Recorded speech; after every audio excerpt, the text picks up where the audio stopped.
Before we begin, can I remind members of the social distancing protocols in place here and across the campus, and remind members to follow those at all times, in particular including when entering and exiting the chamber. The next item of business is portfolio questions. The portfolio is transport, infrastructure and connectivity.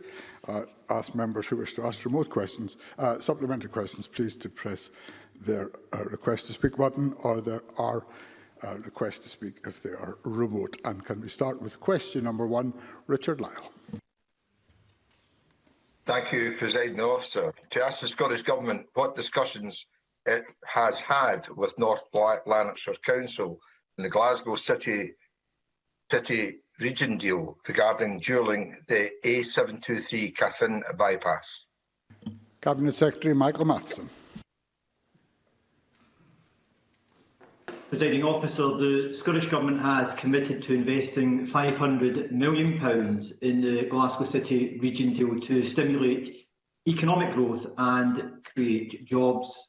As local roads authority for the A723, the Council is responsible for delivering this Glasgow City region deal scheme, which involves the dualling of the A723 B799 from Ravenscraig to Follow-Town.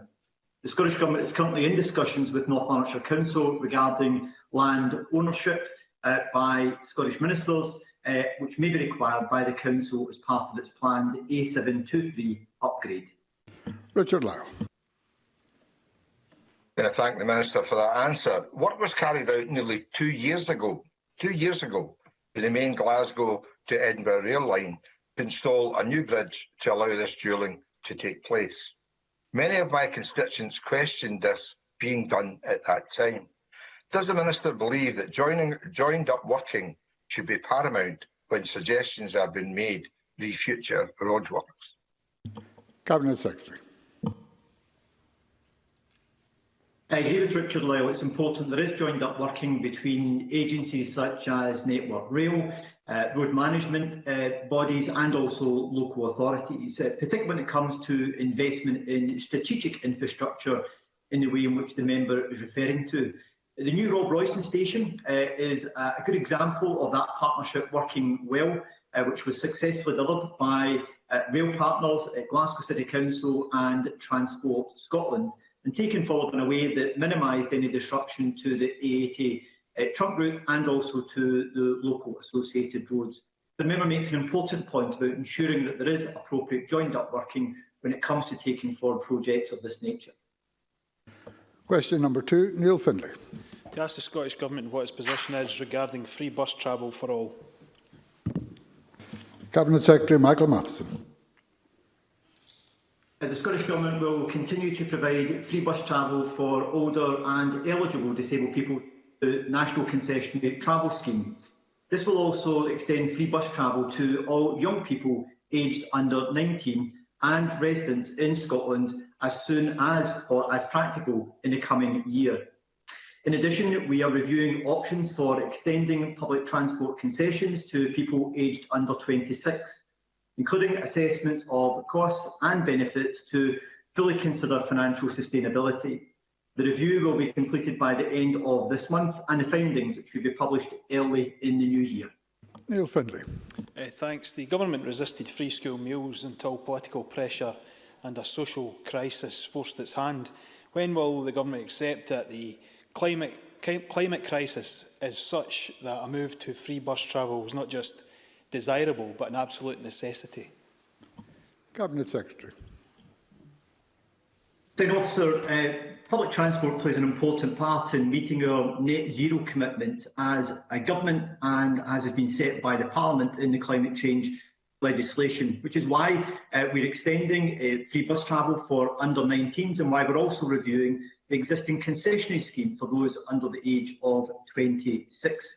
But it's important to make sure that we continue to encourage people to make use of public transport going forward. And I can assure the member that as a government, we will continue to ensure that we encourage people to make use of public transport, and the concessionary scheme plays an important part in supporting that. Supplementary question, Bill Kidd. Thank you very much, Presiding Officer. Cabinet Secretary, you just mentioned the fact that extension of concessionary travel to under-19s has been paused. It's basically due to COVID-19. But can you provide an update on when work in delivering this commitment will actually begin, please? Cabinet Secretary. So Mr Kidd is correct that some of the work around the preparations for introducing concessionary travel for under-19s was paused earlier in the year due to staff and Transport Scotland having to pivot towards dealing with COVID-19 issues. That work was restarted in the summer, and we've just completed a consultation exercise on the planned draft orders associated with the concessionary travel programme. Now that process is being complete, we're at the final stages of drafting the regulations, which I hope to introduce to Parliament early in the new year, with a view to introducing this scheme later on in 2021. Question number 3, Miles Briggs. Thank you, Deputy Presiding Officer. To ask the Scottish Government what plans it has to upgrade the Edinburgh City bypass. Michael Matheson. The Scottish Government is committed to delivering improvements to Sheriff Hall Junction on the A720 as part of the Edinburgh and South East Scotland City Region deal. Transport Scotland are currently working to progress the resolution of objections to this scheme and are taking forward the statutory process required to enable its delivery. Any further enhancements on the A720 are for consideration within the second Strategic Transport Project Review, which will report its second phase in the autumn of 2021. Miles Briggs. I thank the Cabinet Secretary for that answer. The Sheriff Hall Junction redevelopment is only one piece in the jigsaw to improving traffic flow on the city bypass. Given the Transport Secretary has written to me to say there are no current plans by the Scottish Government to undertake a feasibility study to widening the city bypass, what action exactly is the Scottish Government going to take to reduce congestion across the whole of the city bypass, especially considering that the projected population growth in the southeast of Scotland over the next 20 years is going to be so considerable? Cabinet Secretary. Officer, any transport interventions of a strategic nature need to be taken forward on a planned basis, which is why the STPR process not only looks at the national priorities, but also looks at the regional priorities, including within the Edinburgh area. And the member will be aware that there's already been a study undertaken to look at potential transport priorities for the Edinburgh area. And any decision on future strategic investments in these areas will be part of the STPR2 process. It's extremely important we make sure that the approach we take to investing in transport is not just about expanding existing capacity, but it's also about managing demand, because we need to do that in order to ensure that we are able to meet the objectives that Parliament has set as part of our climate change legislation. And that means also looking at how we can manage demand by reducing car use and car mileage as a key part of our strategy in order to meet our climate change targets. Question number 4, Gordon Lyndhurst. To ask the Scottish Government what provision it has made to ensure that both publicly and privately owned public transport continues to operate viably in light of reduced passenger numbers and changing working patterns following COVID-19. Cabinet Secretary Michael Matheson. We have provided a significant level of additional financial commitment to public transport operators across all modes to ensure that services are maintained at appropriate levels. This amounts to £546 million to date, which relates to support provided to rail, bus and light rail up to January 2021 and for ferries until March 2021. This support is to allow those who need to use public transport at the moment to continue to do so, but also to ensure that we retain a viable public transport system that is fit for purpose for the future. Gordon Lyndhurst. I thank the Cabinet Secretary for that answer, and he does refer to certain dates early in the new year. And the Scottish Government has so far failed to provide detail of the support beyond the beginning of the new year. People have substantially altered their patterns of transport from public to private as a result of the COVID situation. So will he provide the detail of the Government's forward strategy for support and promotion of public transport beyond the beginning of the new year? Cabinet Secretary. Presiding Officer, as we set out in our National Transport Strategy, it sets out very clearly the priorities that we will set for future investment in transport and the priorities which we'll set for our public transport system. But in dealing with the immediate challenges of the pandemic, we are presently engaged in looking at further financial support for public transport going into the new year. And that work will be taken forward at pace, and we will make announcements on that in due course. Additionally, we're also planning for the recovery and considering what further measures can be put in place to encourage people to move back to public transport once we move through the pandemic, because public transport will play a critical role, again, in helping to support us in creating the modal shift, which will be critical in being able to achieve our net zero targets. And that's why public transport investment will continue to be a key priority for this government. Supplementary question, John Matheson. Thank you, Presiding Officer. Can the Cabinet Secretary also confirm if there is funding available for local authorities and regional transport partnerships and how these funds can be accessed? Cabinet Secretary. So funding for local authorities to support public transport, bus in particular, and RTPs comes through the block grant, which is provided to local authorities each year. There's around £50 million of Scottish Government funding within that budget, which is allocated for the purposes of helping to support particular local bus services in a local authority area. So that funding is allocated through the block grant, which is allocated to local authorities on an annual basis.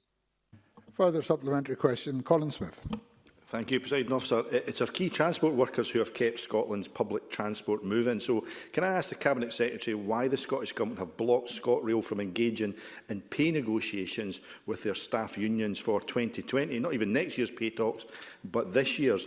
The Finance Secretary rightly said recently there will be no Tory pay freeze in Scotland next year, but for our rail workers, it's an SNP pay freeze this year that's been the problem before we even get to next. Cabinet Secretary. I'm sure Mr Smith will recognise the lack of clarity and certainty which has been provided by the Treasury to the Scottish Block Grant and Barnett Consequentials, which has had significant or created significant financial pressure for the Scottish Government in being able to look forward to what our budget allocation would be in a number of areas, including within transport. However, I've already agreed for ScotRail to engage with the trade unions to look at any discussions around pay settlements for going forward. But it's important to recognise that we have already invested a significant amount of money into our public transport system, including rail, in order to help to support and sustain it going forward. Budgets will remain extremely challenging going forward, but we have given permission for ScotRail to engage with the unions on this matter, mindful of the very extreme and difficult financial situation we're presently operating in. Question number 5, Gillian Martin. Thank you, Presiding Officer. To ask the Scottish Government what investment it's making in travel infrastructure to help reduce the carbon footprint of the people of the North East. Cabinet Secretary Michael Matheson. We continue to invest in the North East to promote low carbon travel opportunities. On railway, we are spending £330 million between Aberdeen and Inverness, including the opening of Kintour Station. Part of the City deal, we are investing £200 million in increasing passenger and freight capacity between Aberdeen and the Central Belt. On active travel, we're investing almost £7.6 million on infrastructure to promote cycling, walking and safer streets. Additionally, we have spent £1.1 million on bus infrastructure and are funding the rollout of electric vehicle charging infrastructure, low carbon vehicles and support for hydrogen buses across the region. Gillian Martin.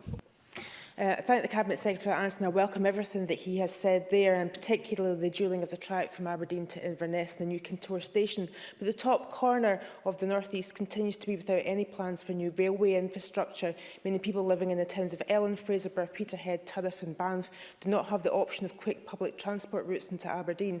Can the Cabinet Secretary tell me what consideration he's giving to calls for new rail infrastructure investment in the area? Cabinet Secretary. Presiding Officer, Gillian Martin raises an important issue, and one which I recognise that she's keen to see further consideration to. As part of the ongoing work we're taking forward around the STPR process, there is a number of interventions which have been identified in the north east of Scotland. This includes the possibility of a new line into the wider transport network from Aberdeen, Peterhead and Fraserburgh, particularly as a rail option. We're looking at what are almost 41 proposals for transport options within the North East of Scotland as part of the STPR2 process. And I can assure the member that this is one of the options that is now presently being considered as part of that process. Question number 6, Beatrice Wishart. Thank you, Deputy Presiding Officer. To ask the Scottish Government how it has supported Shetland's internal ferry services. Minister Paul Wheelhouse.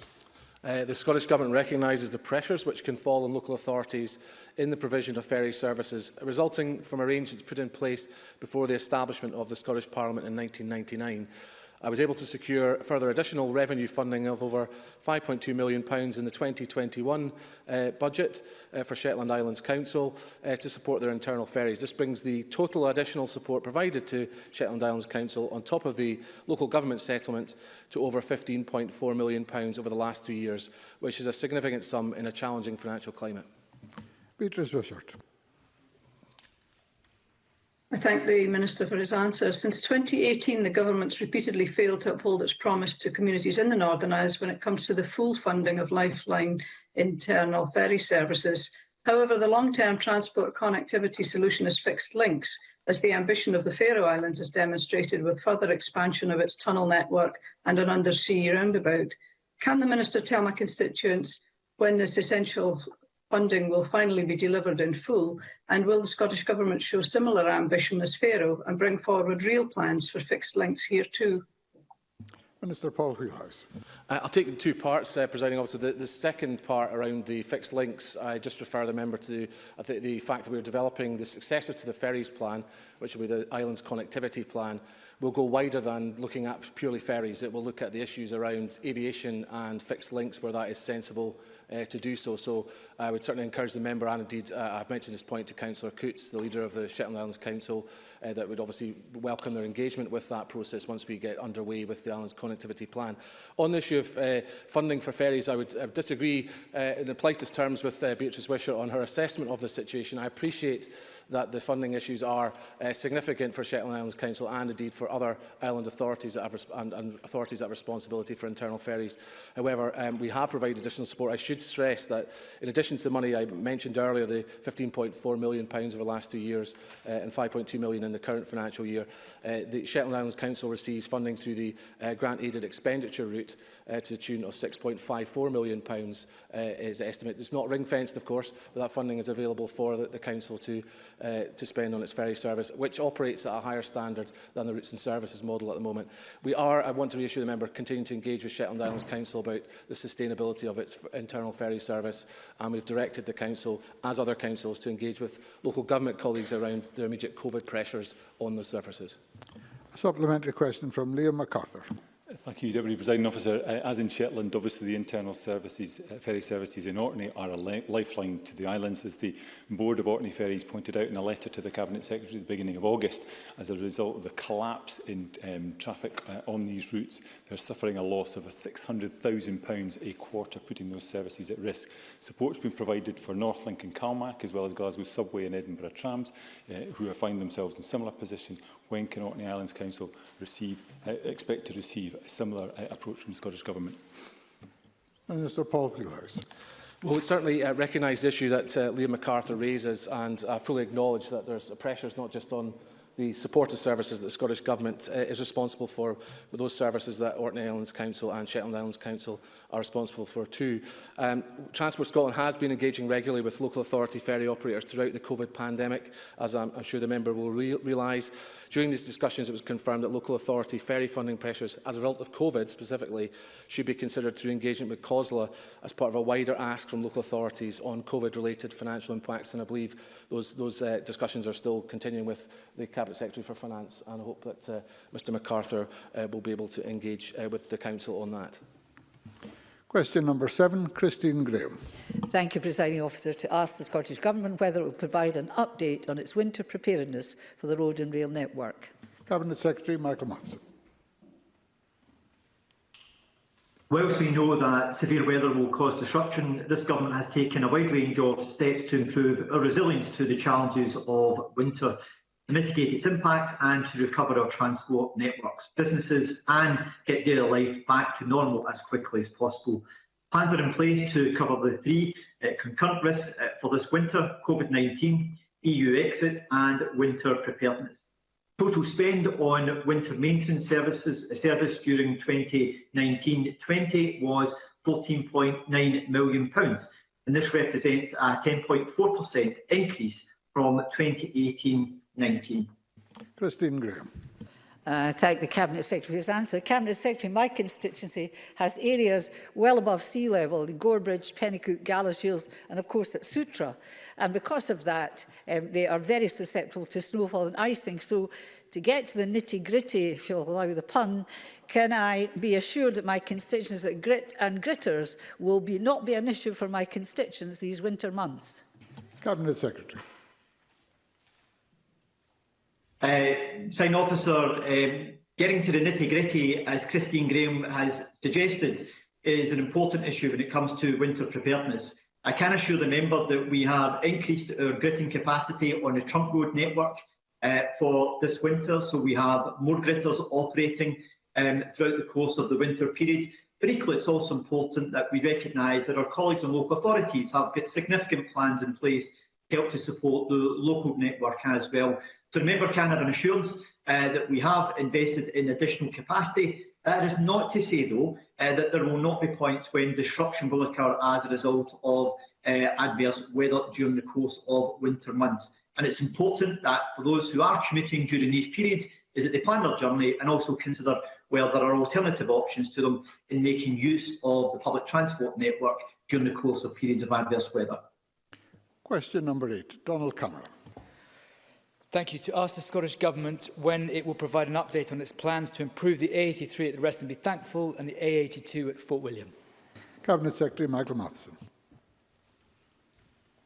Officer, I committed to addressing the A83 landslip risks through design work and assessment work, which is underway to develop a long-term solution with a preferred corridor expected to be announced by spring 2021.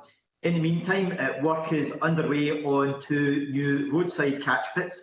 Additionally, I announced on the 3rd of December that construction is to start immediately on a 175-metre landside barrier adjacent to the local diversion in order to bolster resilience on this particular route. The second strategic transport projects review is considering long-term infrastructure improvements to the A82 at Fort William and is due to report in the autumn of 2021. Donald Cameron. Thank you. Best Scotland recently confirmed that it doesn't know when the Rest and Be Thankful will open again. And despite years of commitments to improve the A82 at Fort William, little progress has been made. Local residents are exasperated at the lack of swift action being taken to improve both routes, and many feel that the SNP government care more about investing in Central Belt infrastructure as opposed to roads in rural and remote Scotland. So can the Cabinet Secretary provide an update on when the new defences on the old military road at Rest and Be Thankful will be open, and will he commit now to new infrastructure to improve traffic flow into Fort William? Cabinet Secretary. Officer, Don Cameron's comments are somewhat surprising in suggesting that our priorities are in the Central Belt, given that we're taking forward what is the biggest infrastructure project in Scotland through the dualling of the A9 up to Inverness. And alongside that, we will also be dualling the A96 between Inverness and Aberdeen. Again, an area that, in my view, is certainly not within the Central Belt. Alongside a very significant investment, we're also making into public transport. What I can assure the member of is that I recognise the significant difficulties that have been experienced by those who stay in Argyll and Bute and have to make use of the Rest and Be Thankful, and the importance of making sure that that route is recovered as quickly as possible, which is why we're continuing to take forward the important work to create the catch pits that can assist in providing greater resilience on the road at the Rest and Be Thankful, and also the work that has already started on providing greater protection to the old military road in order to provide a much more resilient level of service on that road too.